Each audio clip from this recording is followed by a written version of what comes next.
She came on the internet with her whole chest and said that fat people cannot buy from ethical clothing brands like rebdolls because it's not affordable enough for them to choose it over clothing that's made by children who are literally paid pennies on the dollar.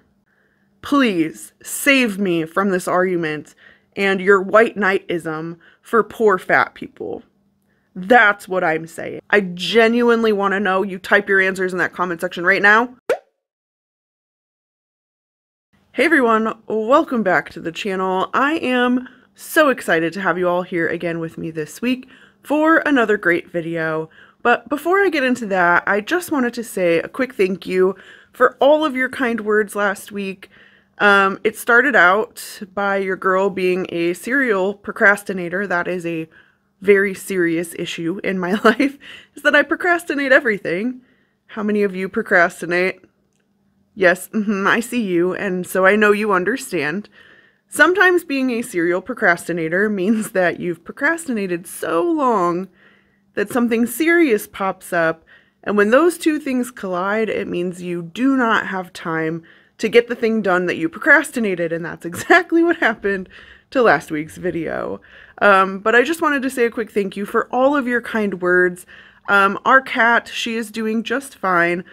She was shared on my community tab post as the troublemaker in question, and she is very much that. She is our troublemaker. She has been chronically ill since she was a kitten. It was one of the reasons my mom's friend wanted us to rescue her, and so we did. And now she's a senior lady, so we take any issue as a serious issue, but she was fine within the next few hours. The vet assured us she's going to be great, and I'm sure she's around here somewhere just napping under a blanket because it's her favorite thing to do. But thank you all so much for your kind words. I am so glad to be back here with you all again this week, so thank you for being patient and being kind. I super appreciate that from you all. If you are new here and this is the first time you are seeing my face, welcome. My name is Sam, and I make weekly videos dissecting internet nonsense. I promise my intros aren't usually this long. It was just such a weird week last week, but that dissecting internet nonsense is the name of the game here on the channel. So if you're into that type of thing, or you happen to like today's video, I hope that you'll consider liking and subscribing. It really helps out the channel and make sure you never miss another upload from me. Lately, I have been feeling like there is no better time for us to sit down here together on the channel and discuss the internet and how it drives consumption, especially as we work to enter the holiday season where overconsumption tends to reign supreme, at least here in the United States. As I approach this topic today, I want to be clear that I am approaching this through the lens of looking at all plus-size fashion influencers. I'm going to include those who are actively and openly part of the fat acceptance movement, but I'm also going to talk about a few that are not, and that's okay, but I think that they're all collectively, just plus-size fashion influencers as a whole, are really stopping progress when it comes to plus-size fashion. And I think that because we are continuously watching ethical plus-size fashion brands close their doors. And I think that plus-size influencers have a lot to do with that. So we're going to get into it. I promise I'm going to break this all down for you. I know it's very early for most of you, so I hope that you have your breakfast or maybe a light snack or maybe your favorite caffeinated beverage. Or if you're a gym goer this early in the morning, hopefully you've gotten on your cardio machine for some cozy cardio, because we are about to get right on into it. Fairly recently, the CEO, Griselle Paula, of rebdolls, an ethical fashion brand, graced my For You page. And her message in her video was very urgent. Without our support, rebdolls was going to be closing its doors forever. It's officially time to close my business. If you don't know, I am the founder and CEO of rebdolls. We are a size-inclusive fashion brand. We've been in business for about 10 years now, and we've had a Kickstarter for 30 days now, 2 days left, and I think it's about 44% of the way through. Mathematically speaking, anything short of a miracle won't really get us to our goal. Even though I have conversations pending with different investors, there's just there's no time left for us, and we have bills to pay and mouths to feed. So what do I even do next, you know? I'm still in denial. I don't know what comes next. As I was listening to Grisel's urgent message, I was scrolling the comment section as one does, and I was seeing comment after comment after comment telling her that her clothing was too expensive, with people saying, "I love rebdolls, but it's a bit pricey. I used to love rebdolls, but it got too expensive. I used to live in rebdolls, but it got too expensive." And one commenter even went as far as to tell them that maybe they wouldn't fail if they had tried to be more price competitive as a brand. Now, I want to pause for 1 second here, because I need to know if you feel the same way I feel about this, okay?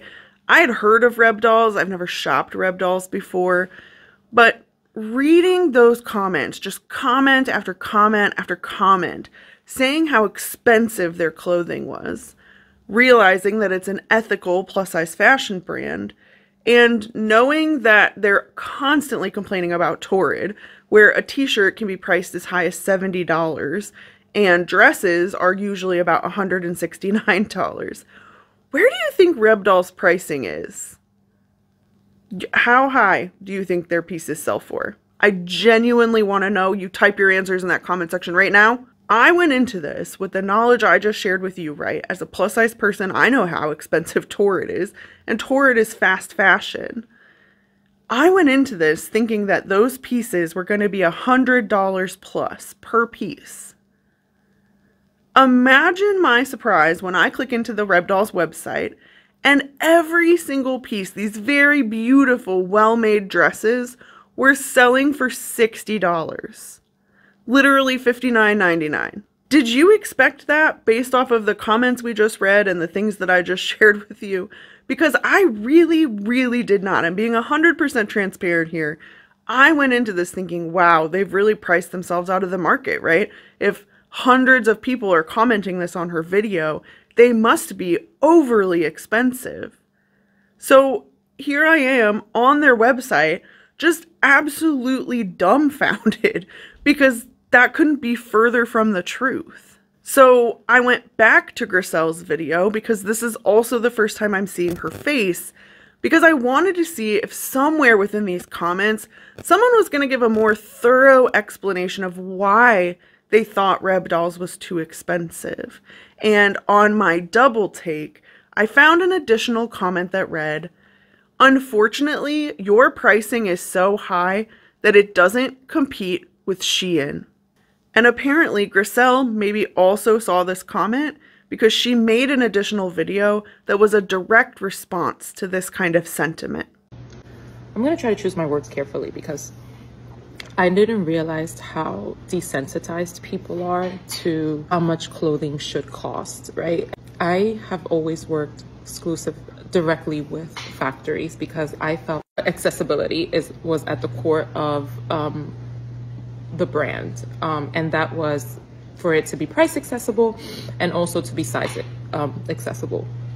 So when we work with our manufacturers and we work and our plan of starting the factory was always so that we can create clothing that people obviously want to wear, but also doesn't cost an arm and a leg. So reading a lot of the comments regarding, you know, kind of rebdolls has priced itself out of the market, and I guess it's what market. I don't think as a person it's worth it for me to try to have a race to the bottom with the Sheins of the world. If that's the way that I have to create a clothing brand, push for the cheapest labor, not deal or not be involved in what happens in our factories, have our employees in our office work for minimum wage, if that's what it takes to have a fashion brand right in 2024, then I don't want it. I don't think it's worth it. And yet, even with their reasonable prices and the way they take care of their staff and the way they care about their warehouses and the way they're not compromising on their morals and values, they are about to close their doors. And the only responses we're seeing in overwhelming numbers are telling them that they need to sell their clothing at cheaper prices. that they need to compete with Shein. And after watching all of these videos of Gracelle putting herself on the line, talking about her brand, what goes into it, and their morals and values, I was left feeling like now I can see where the problem really lies. And for me, the problem is nothing to do with the way they price their clothing or how they run their brand. And it has everything to do with social media, specifically plus-size fashion influencers, and how they're actually ruining the plus-size fashion market. I scrolled through all of those comment sections over and over and over again looking for an answer, and then I finally stumbled across it when someone said, well, I didn't see any rebdolls TikTok clothing haul videos. And there you have it. The real problem is overconsumption. Overconsumption that is being driven by plus-size fashion influencers and supposed plus-size fashion advocates. They are driving these conversations where people think that rebdolls is too expensive. And the reason that I believe this is that we watch them and they make video after video after video of themselves purchasing 50 new outfits from fast fashion brands. And in these videos, they're telling their audiences that they should be seeking out these same brands, and they are ultimately setting the new standards for how we shop. They are telling their audiences with their content that this is the type of clothing they should be seeking from these fast fashion brands. They are ultimately changing the way that people shop and think about fashion and clothing. In their content, we've seen them go as far as to tell us that they have a pharaoh's wardrobe for no reason. So much clothing, a problematic amount of clothing, an amount of clothing no one person could ever wear in an entire lifetime. I have a pharaoh's wardrobe for no reason. And Tess Holliday even recently showed her audience that she had 5 garbage bags of clothes that she was prepared to get rid of at an upcoming plus-size clothing garage sale. And then Bowie noticed that Smokey was laying on top of my clothes for my clothing sale. So, oops, but she was cozy. I can't move her. Sorry, guys. And in my humble opinion, I think that this is the problem, is this overconsumption and the normalization of the overconsumption. Because now when people shop, instead of just buying 1 or 2 staple items for their wardrobe, they want to go out and haul a new wardrobe every single time they shop. And to be able to do that when you're not an influencer, you need each piece of clothing to be extremely cheap so that you feel like you're getting more for your money. And Gracelle named this perfectly when she called it out. It's a race to the bottom. As I watched Gracelle go through this process, I could tell that she was genuinely kind of in shock and awe over the things she was hearing on the internet in response to her videos being very vulnerable. But I have to tell you, I honestly was not shocked. I've been in this space long enough, I've watched these people for long enough to know that this was going to be their response. And now, in my work on the channel, kind of calling out some of their nonsense as their peer, I see them doing this all the time. They will come online talking about something they have zero knowledge of, but they will present themselves as an expert on the thing because they wrote a blog post. And it's just absolutely bonkers to me.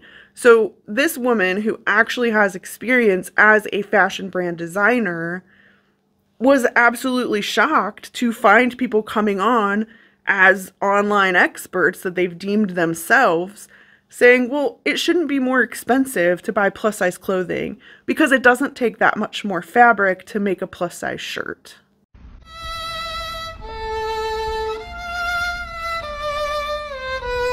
And Gracelle made a video attempting to respond to this, and it's all of the same things that I've been saying, even as a person who's not an expert, is that there's always more to it than just the additional fabric, okay? There are things like paying your designers You have to pay designers to design the clothing. You have to have the clothing sampled. Now, for plus sizes, think of all the different body shapes that exist. If the sample doesn't work, then you're talking about potentially having to go back and redesign and resample something.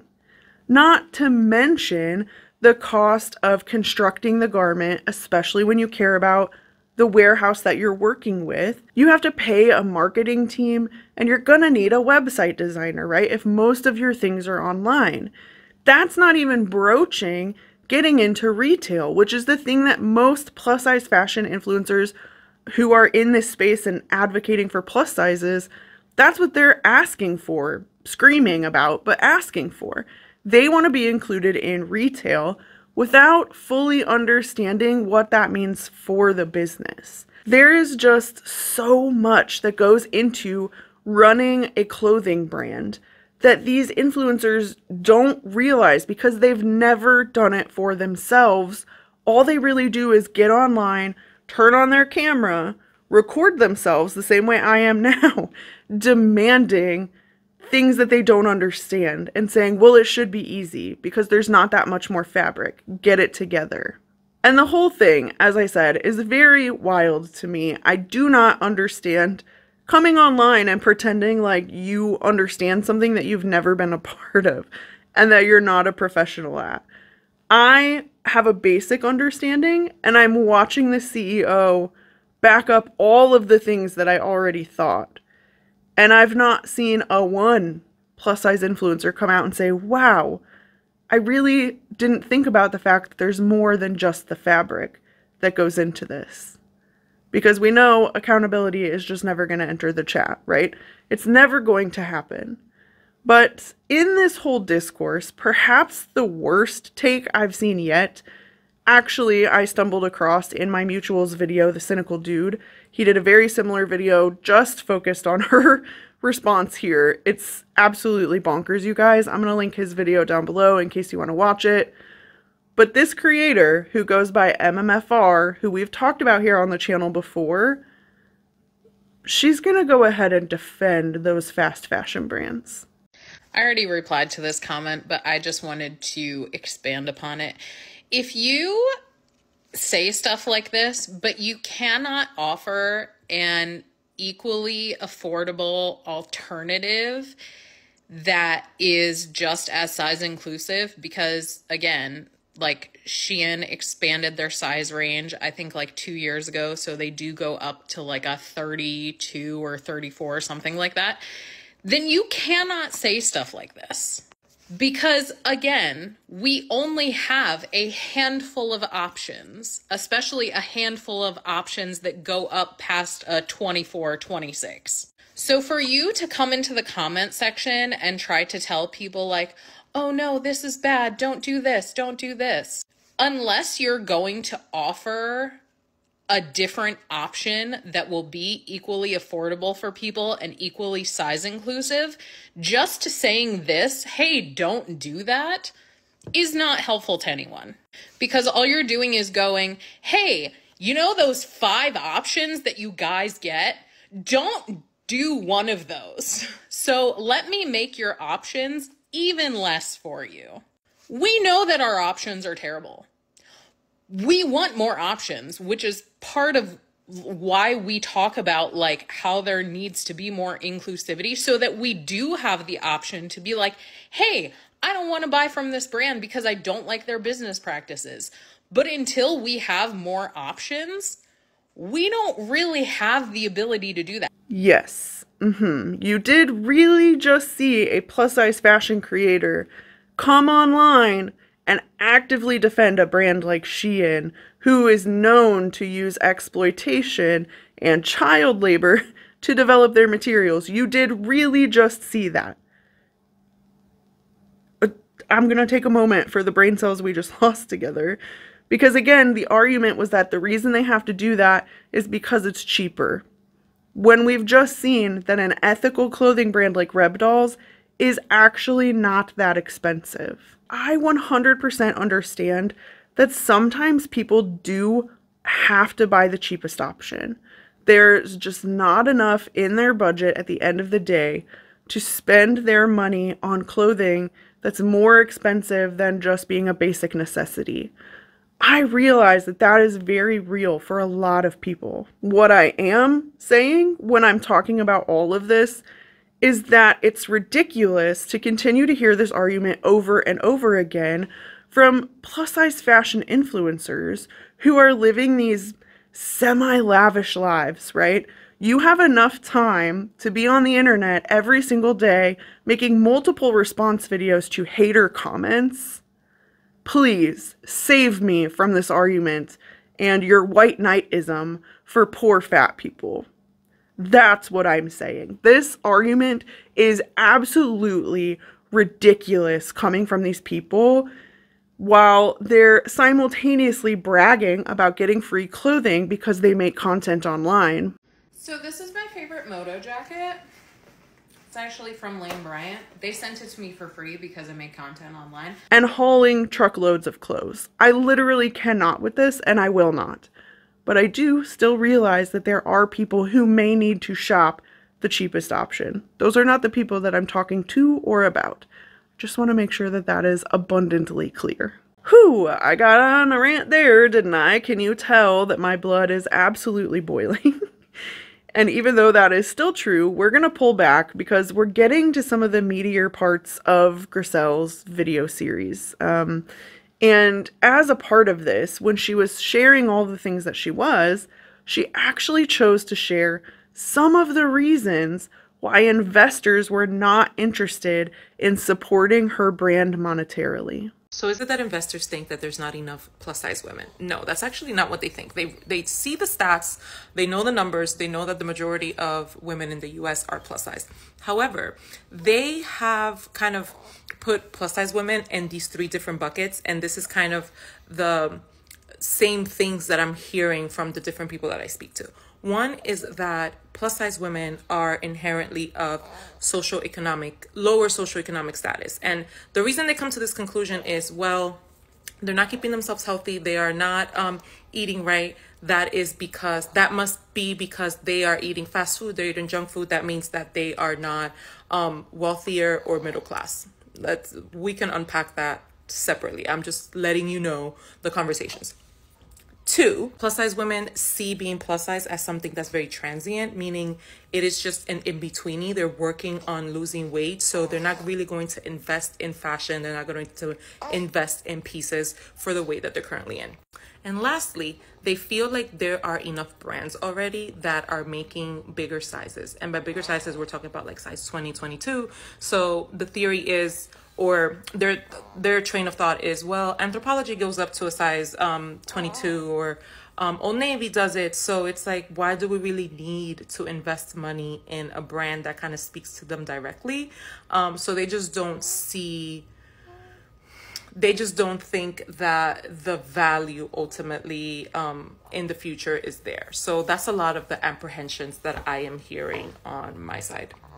First, Grisel shared that a lot of the investors she was talking to didn't want to support her clothing brand because they viewed fat people as that of a lower socioeconomic status. And while that might seem a little bit harsh, how many times have we sat down together here on the channel and talked about plus-size influencers, including those who do plus-size fashion content?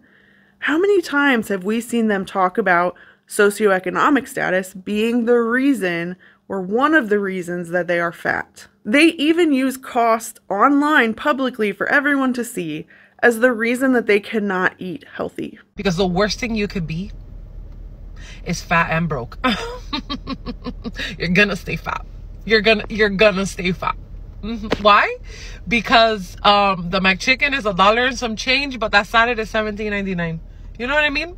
Like, you have the luxury to get that $17.99 salad. I got no other choice. So I'm gonna stay right here in my little fat bubble. Oh, you saw that hole? Broke. And we literally just saw together with our own eyes, and we heard it with our own ears, MMFR, who deems herself as a plus-size fashion influencer and vlogger who's been in this space for a while. She came on the internet with her whole chest and said that fat people cannot buy from ethical clothing brands like rebdolls because it's not affordable enough for them to choose it over clothing that's made by children who are literally paid pennies on the dollar. Finally, she shared that many investors had told her they were not interested in supporting a niche brand who was only creating plus sizes because so many brands that already exist are becoming more size inclusive and are expanding their brands to include those extended sizes. So why would they invest in a brand that's so niche when potentially an Old Navy or another brand could put them out of business just by expanding? What these influencers are doing with each piece of their content is boldly exclaiming that they don't want to have their own plus size brands. They want to wear what everyone else is wearing. It's why we constantly see them talking about brands like Target or Zara or Old Navy. Those are the brands they want to be included by and that they feel like are leaving them out. But when we hear them talking about things like Torrid or Lane Bryant or rebdolls, it's always in a negative way. It's not affordable enough. We don't like the patterns. We don't like the prints. We don't like what you're offering us. They have even gone out of their way to tear down brands that are size inclusive, such as the ones I've just listed, but a brand specifically called Good American, which makes plus size jeans, I think all the way up to a size 32, because they're not price comparable with Shein, or because they thought the owner of the brand was fat phobic. We never see them advocating for plus size brands who are already doing the work and who are already doing the right thing. They could be trying to improve those clothing lines with their support and with their feedback, even if it's critical. But that's not what we're seeing because that's not what they truly want. And then what happens over and over and over again is really good inclusive brands like rebdolls go under because they can't do it if no one is supporting them. And the end result of that is that we get this very angry and vitriolic content from these plus size fashion influencers who are so adamant that there's no clothing in their size. There's no clothing available at all. But we know that that is not true. They're just so focused on all the things that they supposedly can't have that they're not paying any attention to the things that they already do have. I truly believe at the end of the day that plus size fashion influencers, especially those that exist within the fat acceptance movement, have exacerbated this problem. They have normalized purchasing clothing in bulk. They have chosen to normalize purchasing that bulk clothing from unethical clothing brands and providing excuses for why they need to do that. They have used their content to prove these investor statements to be correct, and they have done all of this, A, without any shame, but B, while telling their audiences that they have no other options. If they don't shop these unethical brands, they will have to be naked. They literally say those things, even though they know it's not true. None of it is true, but they can't own up to it because the outrage that they create around these topics is the only reason that they have a platform. Their platforms where they're living the life of luxury and they don't have to worry about the affordability of clothing. All right, that is all I have for you all today. At this point, I am so curious to know what you think. I'm curious to know if you think that plus size fashion influencers are problematic. And I'm genuinely the most curious to know if you think that they're driving overconsumption. As I said, people are getting so used to seeing clothing hauls that I feel like every single time they shop now, they feel like they need to buy 6 or 7 items instead of maybe just 1 or 2. And does that lead people to feel like, well, if I'm buying 6 or 7, I need them to be less expensive? Is that what's driving people to these awful brands like Shein? I'm also curious, I mean, the proof that there is so much plus size clothing right now, more than ever before, they're still telling their audiences that they don't have any options. I'm curious what you think about this contradiction. It's one of many, as we talked about. But to tell people they have no options while you're hauling clothes is very fascinating to me. So I'm curious to know what you guys think about that. And I hope you'll share your opinions with me down below. You all always come so prepared, and I just love reading what you think. So please, please, please share your opinions for me. I will be there reading them just a little bit after this video goes up. And for any introverts out there who may not feel comfortable leaving your opinion in an internet comment section, I see you, I feel you. This week I want you to go ahead and leave me some sort of fashion emoji. There's a ton of them out there, so I didn't want to pick just one, but I thought it would be fitting for this if you picked a fashion emoji that kind of expressed how you're feeling after this whole thing is said and done. I love seeing your emojis just as much as I love reading those opinions, so I hope that you will leave me some bright, colorful fashion emojis down below. As always, thank you all so much for being here with me this week.